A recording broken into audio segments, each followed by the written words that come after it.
სააპელაციო სასამართლომ შინაგან საქმეთა სამინისტროს ყოფილ მაღალჩინოსანს ცენტრალური კრიმინალური პოლიციის დეპარტამენტის ორგანიზებულ დანაშაულთან ბრძოლის მთავარი სამმართველოს ყოფილ უფროს იოსებ სიგუას, რომელსაც ცოლი ძალადობაში ადანაშაულებდა, შემაკავებელი ორდერი გააუქმა. 9 აგვისტოს ასევე ვადა გაუვიდა იოსებ სიგუას ელექტრონულ სამაჯურსაც. სოფიო შატბერავა ამბობს, რომ იოსებ სიგუას შინაგან საქმეთა სამინისტროს კრიმინალური პოლიციის დეპარტამენტის ორგანიზებულ დანაშაულთან ბრძოლის მთავარი სამმართველოს ყოფილ უფროს სისტემაში მფარველები ყავს და სწორედ ამას უკავშირებს სასამართლოს გადაწყვეტილებას. მისი თქმით, ამ გადაწყვეტილების შემდეგ თავს დაცულად კვლავ ვერ გრძნობს. სოფია შატბერავა მიიჩნევს, რომ ეს ორმაგი სტანდარტია და გაუგებარია, როგორ შეიძლება შემაკავებელი ორდერის დარღვევას შესაბამისი სამართლებრივი რეაგირება არ მოყვეს. მისივე თქმით, სასამართლოს გადაწყვეტილებამ კიდევ ერთხელ დაუდასტურა წლების განმავლობაში არსებული განცდა, რომ სამართალი მის მხარეს არ იქნებოდა.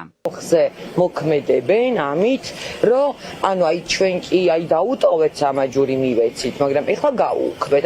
ორმაგ სტანდარტში მუშაობენ. ყოფილ მაღალჩინოსანს ელექტრონული სამაჯური 11 ივლისს გაუკეთეს. ამის შემდეგ ცნობილი გახდა, რომ სიგუამ ცენტრალური კრიმინალური პოლიციის ორგანიზებულ დანაშაულთან ბრძოლის მთავარი სამმართველოს უფროსის თანამდებობა დატოვა. ის ამ პოზიციაზე რამდენიმე დღის დანიშნული იყო. მანამდე კი სიგუა თბილისის პოლიციის დეპარტამენტის დეტექტივების მთავარი სამმართველოს უფროსად მუშაობდა. იოსებ სიგუას მხრიდან სავარაუდო ძალადობის შემთხვევებში მისმა მეუღლემ სოფია შატბერავამ ტv პირველის შაბათის ეთერში ისაუბრა.